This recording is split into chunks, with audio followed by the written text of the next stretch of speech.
Bitcoin a 100 mil reais não é mais questão de se, mas de quando. Mas antes da gente falar sobre isso, se você caiu de paraquedas aqui no canal, não esquece de curtir o vídeo, seguir o canal e ativar o sininho para receber notificação toda vez que um vídeo novo for lançado. Nós estamos fazendo vídeo aqui toda terça, quinta e agora aos domingos também. Mas agora vamos parar de ladainha, vamos trocar ideia em tudo que aconteceu ao longo da semana passada, mas também não poderia me furtar em falar sobre tudo que aconteceu no dia de ontem, beleza, pessoal? Então isso aqui é um extrato da carteira que eu faço com a comunidade todo sábado, né? Onde a gente aborda dados on-chains, dados macros, tudo que está acontecendo no mercado, para no final a gente fazer alterações no nosso portfólio, enfim. E tudo que está de verde aqui, eu vou falar um pouco com vocês sobre isso. Primeiro, nosso índice de medo e ganância, tá? Inclusive, ele está maior hoje. Então, tenham medo sempre quando todos são gananciosos, seja gananciosos quando todos têm medo, tá? Então, tome cuidado com a euforia, tome cuidado com o FOMO, que é aquele medo de ficar de fora. Se você ainda não está alocado, vá alocando aos poucos. Vocês perceberam que o mercado chegou a dar uma corrigidinha hoje, né? Mas o Bitcoin já está em 89, quase rompendo 90 mil dólares novamente, beleza, pessoal? Mas sejam comedidos em momentos de euforia. Diversas altcoins estão extremamente baratas frente ao Bitcoin. Então eu estaria olhando um pouco mais para isso e menos para Bitcoin nesse momento, beleza, pessoal? Então, historicamente, ó, sempre quando a gente chega aqui um topo de mercado, vamos dizer assim, né? Momentos eufóricos, o preço também está na euforia. Não são os melhores momentos para se comprar, obviamente os melhores momentos para se comprar são momentos de medo, como está aqui, ó, que ninguém quer comprar, que a recessão vai acabar com o cripto, que a gente não vai ter mais all-time high, que a gente não vai ter mais bull run, mas vocês sabem que a gente está tendo uma bull run e ela não vai parar por aí, tá bom? Mas como eu disse, ainda tem muita coisa barata que dá para você aproveitar. Vamos falar um pouquinho aqui dos dados macroeconômicos que saíram essa semana, principalmente aqui o corte na taxa de juros, tá? Então, foi realizado mais um corte na taxa de juros por parte do Banco Central americano, que é a principal economia do mundo, todo mundo está de olho nisso, tá? Então, esse período aqui, ó, foi o maior bear market da história que a gente vivenciou. Então, logo a gente começou a aumentar, né, essa taxa de juros aqui. E agora, em setembro, que a gente teve o primeiro corte, e agora em novembro, o segundo corte. E aqui a história mostra pra gente que realmente a gente só tem bull market em períodos de taxa de juros baixa e expansão monetária, que é a injeção de liquidez na economia. Deixa eu só aumentar um pouquinho aqui para facilitar para vocês visualizarem. Vou botar aqui, ó, no 150 que fica bom. Beleza? Show? Aqui, pessoal, teve uma notícia aqui bem importante, tá? Que eu quero trazer para vocês. Então, a gente teve o corte na taxa de juros e tão logo teve o corte na taxa de juros, nós tivemos a fala dos membros do FONC. E o que foi interessante para a gente aqui, ó, foi essa questão 8. Continuará o aperto quantitativo. O que isso daqui significa? Significa que o Banco Central americano ainda não iniciou seu processo de injeção de liquidez. Muito pelo contrário, ele ainda está em um processo de contração econômica. Agora veja só, o Bitcoin está batendo 90 mil dólares e a gente nem começou esse processo de expansão econômica, que é o que historicamente faz o preço do Bitcoin explodir. Lembrando que o Bitcoin é o ativo mais correlacionado com esse processo de injeção de liquidez na economia.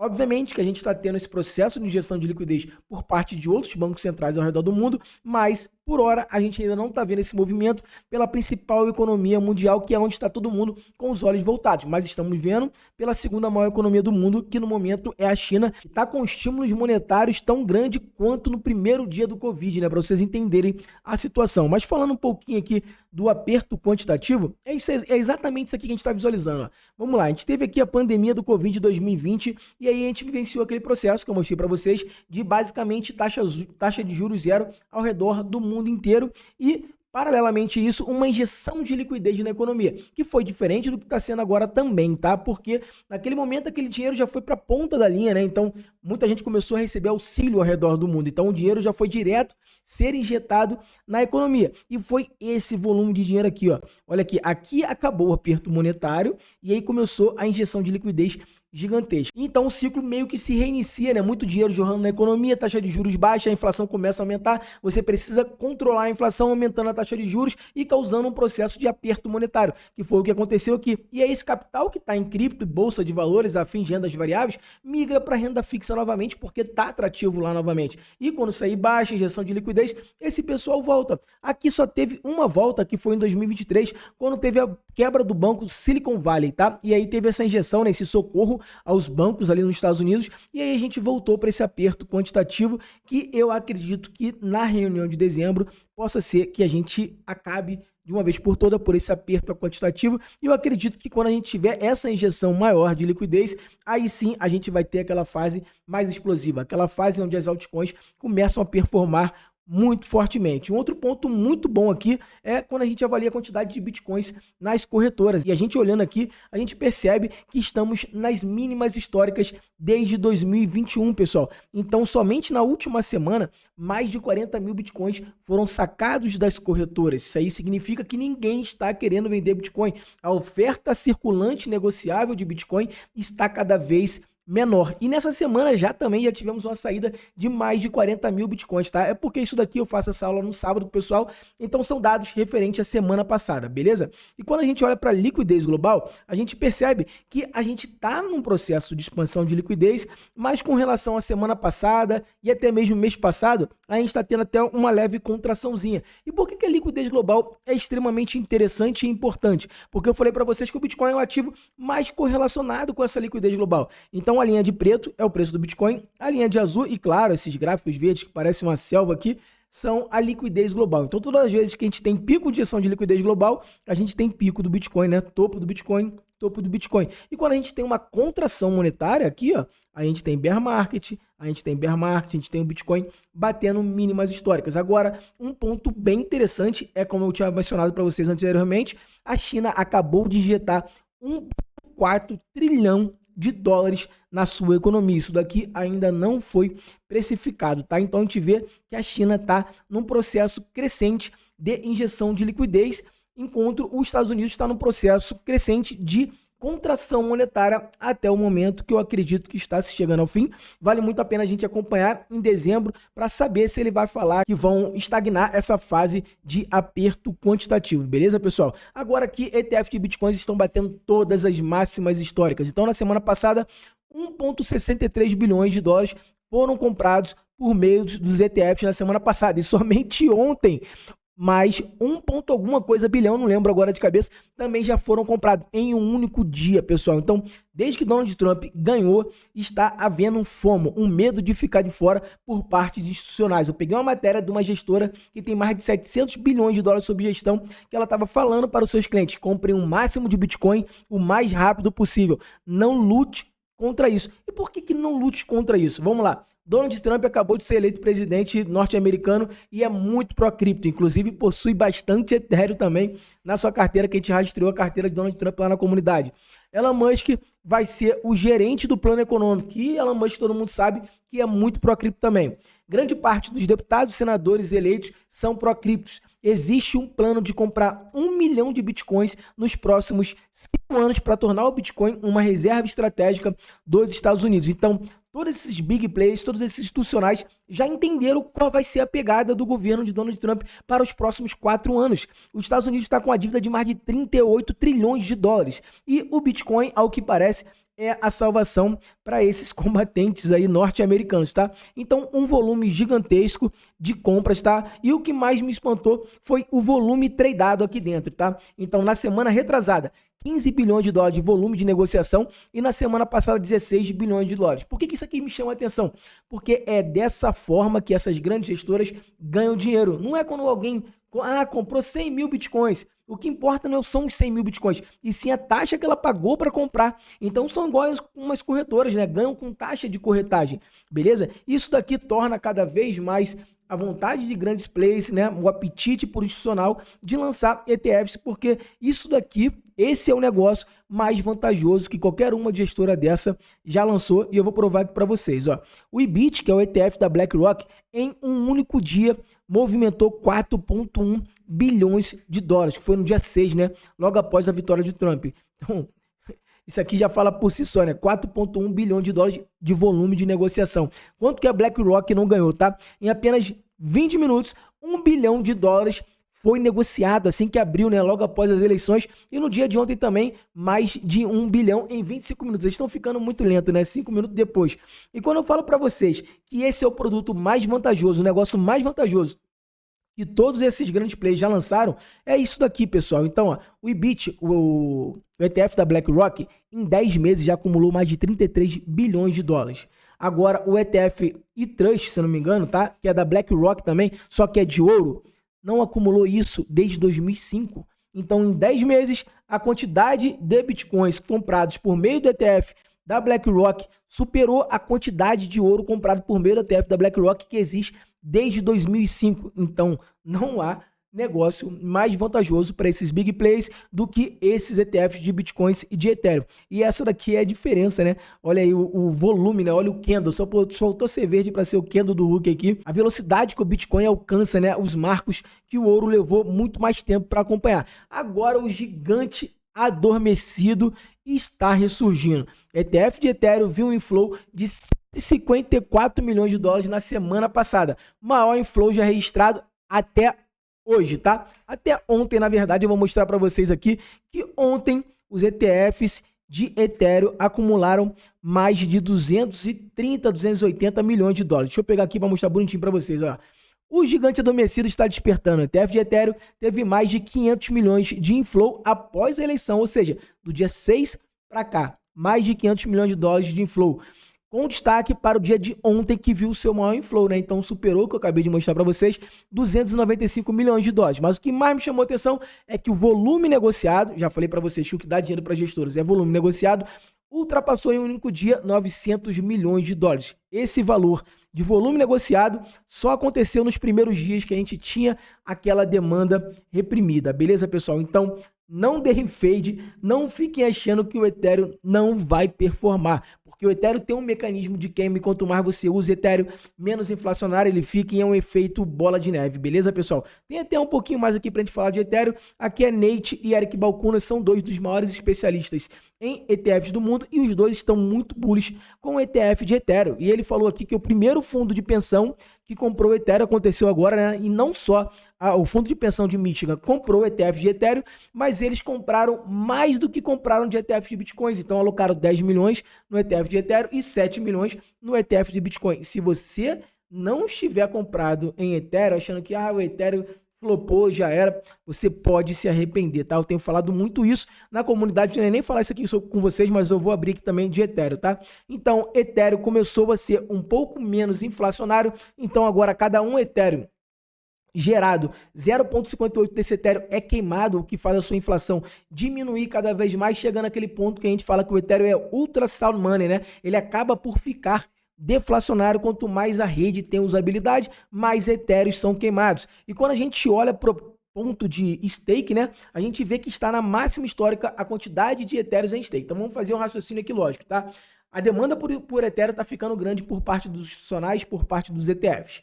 Quando a gente olha o mecanismo de queima de Ethereum está acelerando porque a rede está tendo demanda novamente, então o Ethereum está ficando menos inflacionário e acredito até certo ponto deflacionário. Quando a gente olha para a quantidade de Ethereum stake, ela está batendo máxima histórica. Então, a gente está vendo um grande choque de oferta e de demanda acontecendo. Beleza, pessoal? Então, não negligencie Ethereum. É claro que o Bitcoin vai bater 100 mil dólares, vai bater 120 mil dólares. E se tudo der certo, vai bater R$1 milhão ainda nesse ciclo. Mas o Ethereum pode te dar um retorno, na minha humilde opinião. Claro que não é recomendação de investimento, maior do que o Bitcoin a partir desse momento, porque está muito subvalorizado perto do Bitcoin. Aqui é a dominância do Bitcoin que começou a cair, né? Na verdade, aqui é do Ethereum frente ao Bitcoin que vinha caindo e ela começou a subir. Isso aqui é um ótimo sinal se ela não tivesse revertido já bastante ao longo do dia de ontem, que, abrindo parênteses aqui, foi um dia excepcional. Foi o dia com maior valorização na história do Bitcoin. Então eu acordei, o Bitcoin estava 82 mil dólares, fui dormir, o Bitcoin quase encostou 90 mil dólares. Então é muita valorização e a dominância do Bitcoin cresceu novamente frente ao Ethereum. A gente precisa ver essa dominância do Ethereum crescendo, das altcoins crescendo, para a gente ver aquela loucura de ciclo ali das altcoins, mas eu acredito que só vai acontecer quando a gente acabar com esse aperto monetário por parte do Banco Central americano. Agora eu trouxe aqui para vocês alguns catalisadores, obviamente. Toda essa euforia que está acontecendo é o efeito Donald Trump. Então, Donald Trump prometeu mundos e fundos para o mercado cripto em campanha eleitoral, começando no primeiro dia demitindo o Gary Gensler, né, que é a principal pedra no sapato, eu diria, do mercado cripto. É o presidente da Comissão de Valores Imobiliários dos Estados Unidos. Prometeu utilizar o Bitcoin como uma reserva estratégica, como eu falei para vocês, comprar 1 milhão de Bitcoins nos próximos 5 anos. Prometeu também não vender os Bitcoins que o governo americano possui. Para quem não sabe, o governo americano possui mais ou menos, um pouco menos agora, 1% de todos os bitcoins que vão existir. E aí agora teve essa gama de deputados e senadores eleitos que são pró-cripto. A gente tem o vice-presidente que já se pronunciou e até mesmo na declaração de imposto de renda dele estava lá que ele tem criptomoedas. A gente tem Elon Musk, a gente tem todo esse aparato acontecendo muito favorável ao mercado cripto a partir do momento que Donald Trump assume, e ele só assume 20 de janeiro. E a gente já está vivenciando todo esse fomo porque o institucional percebeu que o governo do Donald Trump vai ser muito pautado por todo esse discurso das criptomoedas e todo esse poder que o Bitcoin e as criptomoedas em si traz. Aqui a quantidade de senadores e deputados que eu falei para vocês e aqui também o plano, né, de comprar cerca de 1 milhão de bitcoins nos próximos 5 anos, pessoal. A gente ainda tem também o ressarcimento dos clientes da FTX, que pode girar em torno aqui de 20% a 40%, ou seja, de 1,6 a 3,2 bilhão desse dinheiro pode retornar para o mercado cripto. Aqui quem fez não foi eu, foi a K33, que é uma casa de análise que eu gosto muito e assino, tá? É um material pago. Eles estipularam que cerca de 20% a 40% desse dinheiro dos clientes que vão ser ressarcidos voltarão para dentro do mercado cripto, pessoal. A gente teve também no dia de hoje 2 bilhões de dólares de USDT sendo mintado. Isso daqui é absurdo porque mostra uma grande quantidade de stablecoins entrando no mercado cripto. Eu vou até puxar aqui para vocês que na semana passada a gente já tinha tido um grande pump e hoje mais 2 bilhões de dólares, o que é muita coisa, pessoal. Então, deixa eu só mostrar isso para vocês aqui para não passar batido, porque realmente é um resultado que me chamou muita atenção. Tá? Então, aqui é a quantidade de stablecoins na semana passada. Isso daqui são dólares entrando em cripto, prontos para serem trocados por Bitcoin, Ethereum. Isso daqui é muito bullish, é muito positivo para uma continuação do mercado de alta. Lembrando, pelo amor de Deus, pessoal, tentem não cair no FOMO, que é aquele medo de ficar de fora. Se você já está no mercado, ok, tá tudo certo, você comprou muito bem, está comprando lá desde 2022. Se você está entrando agora no mercado, fraciona o seu aporte, faça o seu DCA. Eu, na minha humilde opinião, não estaria comprando Bitcoin agora, porque eu vejo muito mais assimetria em Ethereum nesse momento. Bitcoin esticou demais, pode até fazer aí mais 2 vezes, mas acredito que Ethereum pode te dar um retorno um pouco maior. Lembrando, não é recomendação de investimento, é o que eu faço com o meu dinheiro e os membros da comunidade também fazem com o dinheiro deles, tá bom? Lembrando que todos os links que eu utilizar aqui também vai estar na descrição e eu nem pedi para vocês ainda curtirem o vídeo, seguir o canal depois dessa pedrada de conteúdo que eu tô mostrando aqui para vocês, beleza? E por fim, eu trouxe uma breve conclusão. Então, com a recente vitória de Trump, o mercado acredita que diversas barreiras regulatórias irão cair e a regulamentação e o incentivo se tornarão amigáveis nos Estados Unidos. Então é basicamente por isso que o mercado está explodindo, porque o institucional enxergou todo esse movimento que está acontecendo e cripto é tão maravilhoso que é o único lugar que a gente consegue chegar antes desses institucionais. O FOMO, ou seja, o medo de ficar de fora dos institucionais foi demonstrado pelo volume massivo nos ETFs de Bitcoin e de Ethereum. O índice de medo e ganância está cada vez mais próximo da ganância extrema. Tenham sempre cuidado com o FOMO excessivo. Então, sejam sempre comedidos, então você tem que comprar o medo. Mas se você não comprou na época que a gente estava apostando sempre aí que estava comprando, tudo bem, porque eu falei para você que praticamente todos os ativos estão baratos frente ao Bitcoin, tá bom? Outros cortes na taxa de juros são esperados, o próximo ali 18 de dezembro. O próximo em dezembro, reembolso dos clientes da FTX, estímulos monetários por parte da China e o fim do aperto do balanço do Fed podem ser grandes catalisadores para os próximos meses de uma continuidade de alta. Mas lembre-se, nada sobe para sempre e nada sobe em linha reta. O meu papel é botar o pé de vocês no chão, é investir com responsabilidade, não tentando ficar milionário em uma única semana, tá? Desde a criação do nosso portfólio, então para quem não sabe, como eu falei aqui no começo, essa é uma live que eu faço ao vivo com os membros da comunidade, compartilhando tudo que está acontecendo no mercado e depois a gente faz aqui as movimentações, né, no portfólio que está aqui, ó.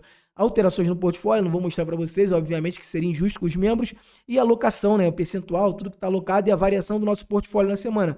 E olha que interessante, desde julho de 2023, agora já bateu 50 vezes, né, com essa alta de ontem, 50 vezes que o portfólio fez de julho de 2023 para cá, e o Bitcoin deve ter aumentado também aqui para uns 170%, tá? Então, esse é o poder de você saber entender, na verdade, como funciona o ciclo para poder se posicionar muito bem, beleza, pessoal? Não esqueçam de curtir o vídeo, seguir o canal. Aqui embaixo eu vou deixar para vocês o link do meu grupo gratuito, onde diariamente eu mando análise sobre o mercado para você ficar sempre muito bem informado. Então, fiquem com Deus, tamo junto e até o próximo vídeo.